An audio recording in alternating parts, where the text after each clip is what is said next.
نحمدہ ونصلی ونسلم علی رسولہ الکریم۔ ہم یہ سلسلہ امت مسلمہ کو عقیدہ توحید سمجھانے کے لیے شروع کر رہے ہیں، جو خالص کتاب اللہ اور سنت رسول اللہ صلی اللہ علیہ وسلم کے دلائل کے ساتھ ہی سمجھایا اور پیش کیا جائے گا۔ اس بات میں کوئی شک نہیں ہے کہ انسانوں کی دنیاوی زندگی میں بہت سی چیزیں ہیں جو بہت قیمتی اور بہت بڑی اہمیت کی حامل ہیں۔ غذا ہے، لباس ہے، رہنے کے لیے گھر ہے، بیماری کی صورت میں علاج معالجہ ہے۔ ان ساری چیزوں کی اہمیت مسلمہ ہے، مگر ان سب چیزوں سے زیادہ قیمتی، زیادہ اہم اور زیادہ ضروری چیز وہ انسانوں کے لیے عقیدہ توحید ہے۔ یہ چیزیں مادی اگر انسانوں کو نہ ملیں تو زیادہ سے زیادہ ان کی دنیا کا نقصان ہو جائے گا، دنیا کی زندگی ختم ہو جائے گی۔ اور اگر عقیدہ توحید نہ ملے، عقیدہ توحید انسان کے پاس نہ ہو، چھن جائے، تو انسان کی دنیا بھی برباد اور ہمیشہ والی زندگی بھی یقیناً برباد ہو جائے گی۔ اور اصل زندگی مسلمانوں کی وہ دنیا والی نہیں ہے، وہ آخرت والی زندگی اصل زندگی ہے، حقیقی زندگی وہ ہے۔ تو وہ عقیدہ توحید کے بغیر کسی اور چیز سے بہتر ہو ہی نہیں سکتی، سنور ہی نہیں سکتی، بن ہی نہیں سکتی، سوال ہی پیدا نہیں ہوتا۔ تو اس سے یہ بات سمجھنا آسان ہے ہر انسان کے لیے کہ کتنی قیمتی چیز ہے عقیدہ توحید مسلمانوں کی زندگی میں۔ اگر میں کہوں کہ یہ انسانوں کی جانوں سے بھی زیادہ قیمتی ہے تو یہ غلط نہیں ہوگا، نہ یہ مبالغہ ہوگا۔ جان چلی جائے انسان کی تو اعمال برباد نہیں ہوتے، اور اگر عقیدہ توحید چلا جائے، عقیدہ توحید میں شرک کی امیزش ہو جائے تو زندگی کے سارے اعمال ضائع اور برباد ہو جاتے ہیں۔ تو یہ انسانی زندگی سے بھی زیادہ اہم، ضروری اور قیمتی چیز عقیدہ توحید ہے۔ اسلام کی سب سے بڑی اور اولین پہلی بنیاد ہے عقیدہ توحید۔ ہر کلمہ پڑھنے والے پر عقیدہ توحید کو سمجھنا اور اسے اپنانا، توحید کا اقرار کرنا، اس کو اپنانا، یہ سب سے بڑا اور سب سے پہلا فریضہ ہے۔ اس فریضے سے کوئی انسان مسلمانوں کا مستثنیٰ ہے ہی نہیں۔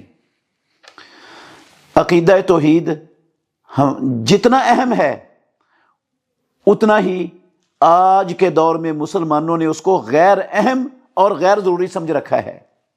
بے شمار مسلمان، بلکہ اکثریت مسلمانوں کی ایسی ہے جن کو عقیدہ توحید کا مکمل طور پر پتہ ہی نہیں، شعور ہی نہیں، معمولی طور پر بھی وہ عقیدہ توحید کو نہیں جانتے۔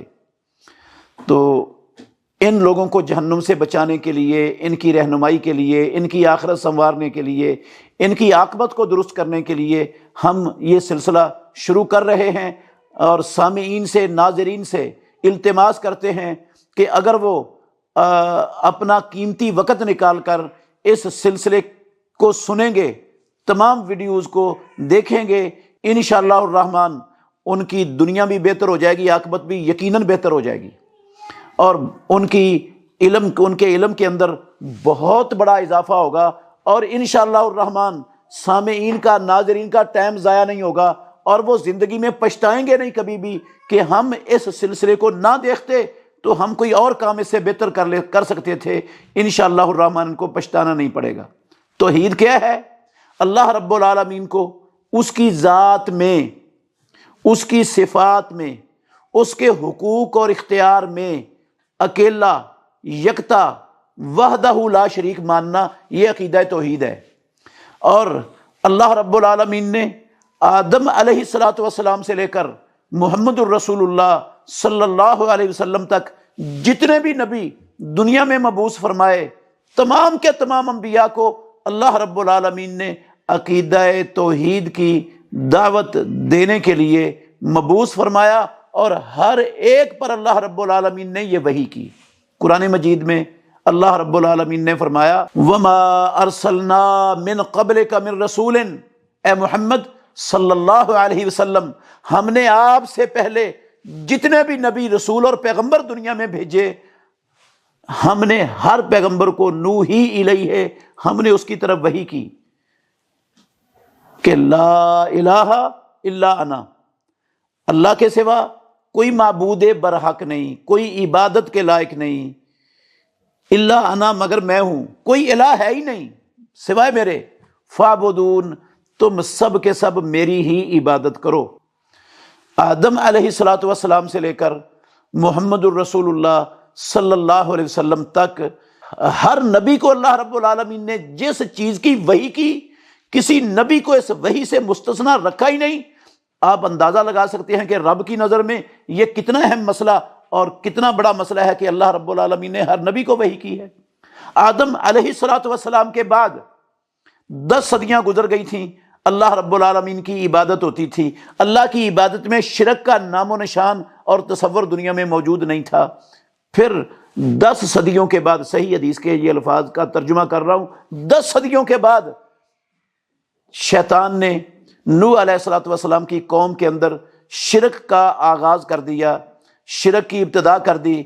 تو سب سے پہلے پیغمبر نوح علیہ السلام، جن کو اللہ رب العالمین نے شرک کی تردید کے لیے توحید کی ساتھ ساتھ عقیدہ توحید کے ساتھ ساتھ شرک کی تردید کے لیے سب سے پہلے پیغمبر جو مبعوث ہوئے وہ نوح علیہ السلام تھے۔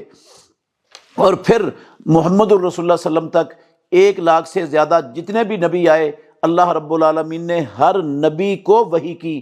یہ ہر نبی کو اس چیز کی وحی کرنا، اس عقیدے کی اہمیت اور اس کے دنیا میں سب سے قیمتی ہونے کی زبردست دلیل ہے۔ اور کوئی قوم اللہ رب العالمین نے دنیا میں ایسی نہیں چھوڑی جس قوم کو اللہ رب العالمین نے انبیاء بھیج کر یہ دعوت نہ دی ہو کہ تم صرف اور صرف اللہ رب العالمین کی عبادت کرو اور اللہ رب العالمین کی عبادت میں کسی کو شریک نہ ٹھہراؤ۔ فرمایا رب العالمین نے سورہ نحل کی 36 نمبر آیت میں وَلَقَدْ بَعَثْنَا فِي كُلِّ أُمَّةٍ رَسُولًا أَنِ اعْبُدُوا اللَّهَ وَاجْتَنِبُوا الطَّاغُوتَ، اور بلا شبہ یقیناً ہم نے ہر امت کے اندر ایک رسول بھیجا، اس حکم کو دے کر بھیجا کہ تم اللہ کی عبادت کرو اور طاغوت کی عبادت سے بچو، پرہیز کرو، طاغوت کی عبادت سے اجتناب اختیار کرو، اجتناب کرو۔ یہ حکم دے کر اللہ نے انبیاء علیہ السلام کو ہر قوم کے لیے بھیجا، نہ کسی نبی کو اس دعوت سے مستثنا کیا اور نہ ہی کسی امت کو اللہ رب العالمین نے جتنی امتیں دنیا میں پیدا کی ان کو اس دعوت سے مستثنا کیا۔ یہ بات اس عقیدہ توحید کی اہمیت کو سمجھنے کے لیے بہت بڑی دلیل ہے۔ اللہ تعالی ہمیں یہ سمجھنے کی اور عمل کرنے کی توفیق عطا فرمائے۔